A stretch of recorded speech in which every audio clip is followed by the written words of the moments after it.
Please subscribe Sadhguru Sai Creations.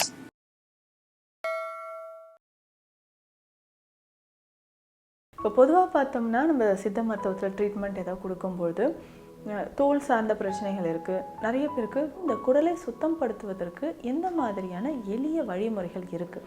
இப்போ யாரெல்லாம் இந்த குடல் சுத்தம் ரொம்ப ரொம்ப அவசியம்? முதல்ல இந்த மலச்சிக்கலை குணமாக்கணும் அப்படின்னா எந்த மாதிரியான சிகிச்சை முறைகள்? முதல்ல குடலில் எங்கே மூளை முடுக்குகளில் அழுக்குகள் இருந்தாலும் அதை மலத்தோடு வெளியேற்றக்கூடிய ஒரு பண்பு இதுக்கு இருக்குது. நம்ம உடலுக்கு நோய் எதிர்ப்பு சக்தியாக இருக்கட்டும், இல்லை ஈஸியாக நமக்கு மோஷன் போகிறதுக்கு பல பிரச்சனைகள் வராமல் இருக்கிறதுக்கும் குடல் பகுதியில் இருக்கக்கூடிய டாக்ஸின்ஸ் வெளியேறணும் அப்படின்னா வாரத்துக்கு ஒரு முறை நம்ம இந்த உணவு முறையை ஃபாலோ பண்ணலாம். லிக்விட் டயட், அந்த டயட் பார்த்தோம்னா நம்ம உடலில் மூளை முடுக்கில் இருக்கக்கூடிய கழிவுகளை எல்லாத்தையும் மொத்தமாக வெளியேற்றும். பித்தப்பையில் இருக்கக்கூடிய கற்கள், சிறுநீரகங்களில் இருக்கக்கூடிய கற்கள், இதையுமே வெளியேற்றுவதற்கு இது ரொம்ப ரொம்ப சிறந்த ஒரு வழிமுறையாக இருக்கும் அப்படின்னு சொல்லலாம்.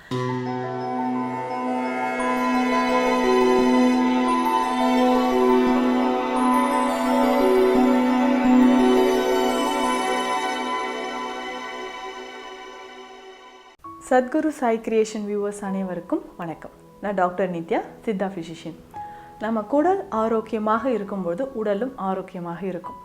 நம்ம உடலில் ஏற்படக்கூடிய பல நோய்களுக்கு காரணம் என்னென்னா குடல் பகுதியில் தேங்கி இருக்கக்கூடிய கழிவுகள் தான். இப்போ பொதுவாக பார்த்தோம்னா நம்ம சித்த மருத்துவத்தில் ட்ரீட்மெண்ட் ஏதாவது கொடுக்கும்போது தோல் சார்ந்த பிரச்சனைகள் இருக்குது. நிறைய பேருக்கு வாதம் தொடர்பாக வரக்கூடிய பிரச்சனைகள், அதாவது மூட்டுக்களில் வலி இருக்குது, இல்லை நரம்புகள் தொடர்பான பிரச்சனைகள். பொதுவாக இந்த வாதம் சார்ந்து வரக்கூடிய நோய்கள்னாவே இந்த பக்கவாதம், இல்லை ரொமட்டாய்டு ஆர்த்ரைட்டிஸ் அப்படின்னு சொல்லுவோம். அதுக்கப்புறம் நடுக்குவாதம், இந்த பார்க்கின்சன் டிசீஸ். இந்த மாதிரி வாதம் தொடர்பான நோய்களுக்கு முதல்ல நம்ம என்ன பண்ணோம்னா குடலை சுத்தம் செய்யணும். அப்போ நீண்ட நாட்களாக நம்ம உடலில் கழிவுகள் தேங்கி இருக்கும் பொழுது பல நோய்கள் நமக்கு ஏற்படுது அப்படின்னு சொல்லலாம். அப்போது இந்த குடலை சுத்தம் படுத்துவதற்கு எந்த மாதிரியான எளிய வழிமுறைகள் இருக்குது? இப்போ யாரெல்லாம் இந்த குடல் சுத்தம் ரொம்ப ரொம்ப அவசியம் அப்படின்றத நம்ம தெரிஞ்சுக்கணும். பொதுவாகவே 6 மாதத்துக்கு ஒரு முறை குடலை சுத்தம் பண்ணுறது அவசியம்தான். இதுவே நீண்ட நாட்களாக இந்த கான்ஸ்டிபேஷன் இருக்குதுன்னு வச்சுக்கோங்களேன். இந்த கான்ஸ்டிபேஷன் பிரச்சனை தான் இன்றைக்கி நிறைய பேருக்கு. முதல்ல இந்த மலச்சிக்கலை குணமாக்கணும் அப்படின்னா எந்த மாதிரியான சிகிச்சை முறைகள்? முதல்ல நம்ம மெடிசன்ஸ் எடுக்கிறதுக்கு முன்னாடி ஃபர்ஸ்ட் டைம் நம்ம ஒரு மெடிசனை எடுக்கிறோம், ஒரு நோய்க்கான மருந்து எடுக்கிறோன்னும் பொழுது இன்டெஸ்டைன், நம்மளோட குடல் பகுதியை முழுவதுமாக நம்ம சுத்தம் படுத்திட்டோம்னா அடுத்து நம்ம எடுக்கக்கூடிய அந்த உணவுக்கு, அந்த நோய்க்கான உணவாக இருந்தாலும் சரி, அதுக்கப்புறம் அந்த பத்திய முறைகளை நம்ம கரெக்டாக ஃபாலோ பண்ணும்போது, மெடிசன்ஸை கரெக்டாக எடுக்கும்போது நமக்கு ஈஸியாக அப்சார்ப்ஷன் அப்படின்றது நடக்கும். ஃபாஸ்ட்டாக அப்சார்ப்ஷன் நடக்க அந்த நோய் எளிமையாக குணமாகுது. அப்போது நீண்ட நாட்களாக இருக்கக்கூடிய மலச்சிக்கல் பிரச்சனை இருக்குன்னா இதை சரி பண்ணுறதுக்கு சில வழிமுறைகள் சித்த மருத்துவத்தில் இருக்குது. பேசிக்காக மலச்சிக்கல் இருக்கிறவங்க என்ன பண்ணுறாங்கன்னா இந்த திரிஃபலா சூர்ணத்தை நம்ம சாப்பிட்றோம். இந்த திரிஃபலா சூரணம் தொடர்ந்து நம்ம இரவு நேரத்தில் எடுத்துகிட்டு வரும்போது மலச்சிக்கல் அப்படின்ற பிரச்சனை இல்லாமல் இருக்கும். இதை தாண்டி பார்த்தோம்னா நிலாவாரை இல்லைன்னா பொன்னாவாரை சூரணத்தை எடுத்துக்கலாம். பேசிக்காகவே இந்த இலைகளுக்கு குடலை சுத்தம் பண்ணக்கூடிய தன்மை, குடலில் இருக்கக்கூடிய கழிவுகளாக இருக்கட்டும், ரொம்ப நாளாக இந்த கழிவுகள் வெளியேறுவதற்கு இந்த சூரணங்கள் நமக்கு பயன்படுது. நிலாவாரை சூரணம், பொன்னாவாரை சூரணம். சில கீரை வகைகளும் நம்மளுடைய குடலை சுத்தம் படுத்துறதுக்கு ரொம்ப ரொம்ப பயன்படுது அப்படின்னு சொல்லலாம். இதில் முக்கியமாக பசலைக்கீரை. இந்த பசலைக்கீரையில் இருக்கக்கூடிய அந்த வழுவழுப்பு தன்மை என்ன பண்ணோம்னா குடலில் எங்கே மூளை முடுக்குகளில் அழுக்குகள் இருந்தாலும் அதை மலத்தோடு வெளியேற்றக்கூடிய ஒரு பண்பு இதுக்கு இருக்குது. நீண்ட நாட்களாக மலச்சிக்கல் தொந்தரவு இருக்கிறவங்க இந்த பசலைக்கீரையை பயன்படுத்தலாம். இந்த பசலைக்கீரையை நம்ம வேக வைத்து அந்த கீரை, சின்ன வெங்காயம், பூண்டு, சோம்பு, சீரகம் எல்லாம் சேர்த்து இது கடையல் மாதிரியோ இல்லை சிறுபருப்பு சேர்த்து கூட்டு மாதிரியோ நம்ம சாப்பிட்டுட்டு வரலாம். இல்லை தொடர்ந்து எனக்கு மலச்சிக்கல் இருக்குன்றவங்க இந்த பசலைக்கீரை அந்த தண்டோட நல்லா ரெட் கலரில் இருக்கும், தண்டோட சின்ன சின்ன பீசஸாக நல்லா கட் பண்ணி போட்டு சூப் மாதிரி வைத்து குடிச்சிட்டே வரலாம். இந்த சூப்பை நம்ம தொடர்ந்து குடிக்கும்பொழுது குடல் பகுதியில் இருக்கக்கூடிய கழிவுகள் வெளியேற ஆரம்பிக்கும்.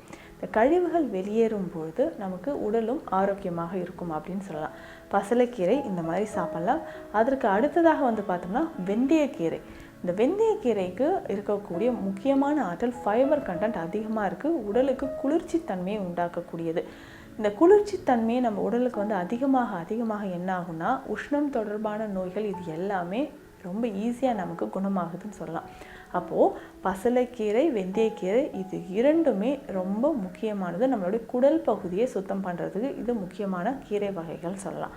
அடுத்ததாக நம்ம குடல் பகுதியை சுத்தம் பண்ணுறதுக்கு என்ன பண்ணலாம்? குடலை சுத்தமாக இருக்கணும்னா அடிக்கடி நம்ம உணவில் தயிர் சேர்த்து சாப்பிட்டுட்டு வரணும். இந்த தயிர் சாப்பிடும்போது நமக்கு என்ன ஆகும்னா, நேச்சுரலாகவே இதில் இருக்கக்கூடிய ப்ரோபயோட்டிக்ஸ் நமக்கு ஈஸியாக கட் மூமெண்ட்டை இந்த பெரிஸ்டாலிக் மூமெண்ட்டை ஊக்குவிக்குது அப்படின்னு சொல்லலாம். அதே மாதிரி லார்ஜ் இன்டெஸ்டைனில் இருக்கக்கூடிய ப்ரோபயோட்டிக்ஸை இது இன்க்ரீஸ் பண்ணுது. ஸோ நம்ம பாடியில் ப்ரோபயோட்டிக்ஸ், அதாவது குட் பாக்டீரியாஸ் இருக்க தான் நம்ம உடலுக்கு நோய் எதிர்ப்பு சக்தியாக இருக்கட்டும், இல்லை ஈஸியாக நமக்கு மோஷன் போகிறதுக்கு பல பிரச்சனைகள் வராமல் இருக்கிறதுக்கும் இந்த ப்ரோபயோட்டிக்ஸ் ரொம்ப ரொம்ப இம்பார்ட்டண்ட். இதை நம்ம உணவில் சேர்த்து எடுத்துக்கணும்.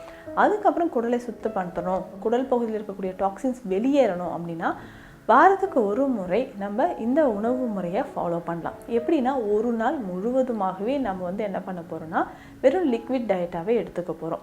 இது சர்க்கரை நோயாளிகள் அவாய்ட் பண்ணுறது நல்லது. அதே மாதிரி அல்சர் கம்ப்ளைண்ட், வயிற்று புண்கள் இருக்கிறவங்களும் இதை அவாய்ட் பண்ணிக்கலாம். இதை தவிர்த்துட்டு மற்றவங்க எல்லாருமே, அதாவது உடல் எடை குறையணும்னு நினைக்கிறவங்க, பித்தப்பையில் கற்கள் இருக்கிறவங்க, இல்லை சிறுநீரகத்தில் கற்கள் இருக்கிறவங்க, நம்மளோட குடல் பகுதியை சுத்தம் பண்ணணும்னு நினைக்கிறவங்க எல்லாருமே இந்த உணவு முறையை, நான் சொல்கிற இந்த உணவு முறையை ஃபாலோ பண்ணிக்கலாம்.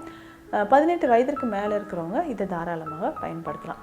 எப்படின்னா, காலையிலே பார்த்தோம்னா கொஞ்சம் ஒரு கிளாஸ் வாட்டர் வெதுவெதுப்பான தண்ணியில் ஒரு 7 மணி வாக்கில் நம்ம ஸ்டார்ட் பண்ணுறோன்னா வெதுவெதுப்பான தண்ணி ஒரு 200லேருந்து 300 ml எடுத்துக்கணும். இதில் கொஞ்சம் எலுமிச்சை சாறு பிழிஞ்சு விட்டுணும். ஆப்பிள் சிடர் வினிகர் ஒரு 20 ml. ஆப்பிள் சிடர் வினிகர் இது எல்லா மார்க்கெட்லேயுமே நமக்கு அவைலபிளாக இருக்கும்.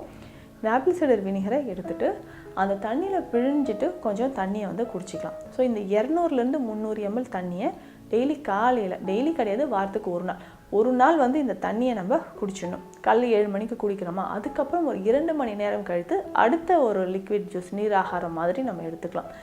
இந்த நீராகாரம் அப்படின்னு சொல்லும்போது இதில் ஆப்பிள் ஜூஸ் எடுத்துக்கலாம், வெந்நீரில் கலந்து குடிக்கணும். ஸோ இந்த ஆப்பிள் ஜூஸை ஒரு ஆப்பிளை 200லேருந்து ஒரு 250 ml வெந்நீர் விட்டு ஜூஸ் மாதிரி எடுத்து வெதுவெதுப்பாக இருக்கும் போதே நம்ம இதை குடிக்கணும். அடுத்து 2 மணி நேரம் இல்லை 3 மணி நேரம் கழித்து நம்ம என்ன பண்ண போகிறோம்னா கிரேப் ஜூஸ். ஸோ கொட்டையோடு இருக்கக்கூடிய பன்னீர் திராட்சையை வெந்நீர் விட்டு நம்ம ஜூஸ் போட்டு இதையும் நம்ம குடிக்க போகிறோம். அதுக்கப்புறம் நம்ம என்ன பண்ணலாம் அப்படின்னா, வெறும் எலுமிச்சை சாறு மட்டும், காலையில் நம்ம எலுமிச்சை சாறு 7 மணிக்கெலாம் குடிச்சிருப்போம்.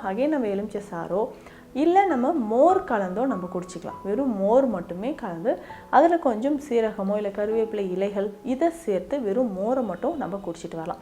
ஸோ இந்த மாதிரி 2 இல்லை 2.5 மணி நேரத்துக்கு ஒரு வாட்டி ஒரு லிக்விட் ஜூஸை நம்ம குடிக்கலாம். ஈவினிங் ஒரு 5 மணி போல் என்ன பண்ணலாம் அப்படின்னா, வெறும் கொள்ளு, காலையிலே கொள்ளை தண்ணியில் ஊற வச்சிடணும். ஊற வைத்துட்டு ஈவினிங் அதை என்ன பண்ண நல்லா வேக வைத்து அந்த தண்ணியை மட்டும் ஒரு 200 ml அளவுக்கு வெதுவெதுப்பாக இருக்கும்போது குடிக்கலாம். இரவு மட்டும் நம்ம என்ன பண்ண போகிறோம்னா, ஏதாவது சிறுதானியங்கள் போட்டு கஞ்சியோ எடுத்துக்கலாம். இந்த மாதிரி ஒரு நாள் முழுவதுமே நம்ம என்ன பண்ண போகிறோம்னா ஒரு லிக்விட் டயட். அந்த டயட் பார்த்தோம்னா நம்ம உடலில் மூளை முடுக்கில் இருக்கக்கூடிய கழிவுகளை எல்லாத்தையும் மொத்தமாக வெளியேற்றும். அதுக்கப்புறம் பித்தப்பையில் இருக்கக்கூடிய கற்கள், சிறுநீரகங்களில் இருக்கக்கூடிய கற்கள் இதையுமே வெளியேற்றுவதற்கு இது ரொம்ப ரொம்ப சிறந்த ஒரு வழிமுறையாக இருக்கும் அப்படின்னு சொல்லலாம். நம்ம குடலை சுத்தம் படுத்தணும் அப்படின்றது ரொம்ப முக்கியம். 6 மாதத்துக்கு ஒரு முறை மருத்துவ ஆலோசனைப்படி பேதி மருந்து எடுத்துக்கலாம். இல்லை செல்ஃபாக நம்ம கிளென்ஸ் பண்ணுறனாலும் வாரம் ஒரு முறை இப்போ நான் சொன்ன மெத்தடை ஃபாலோ பண்ணலாம். இதை தாண்டி பார்த்தோம்னா அதிகமான துவர்ப்பு இருக்கக்கூடிய பொருட்களை உணவில் நிறைய சேர்த்துக்கணும்.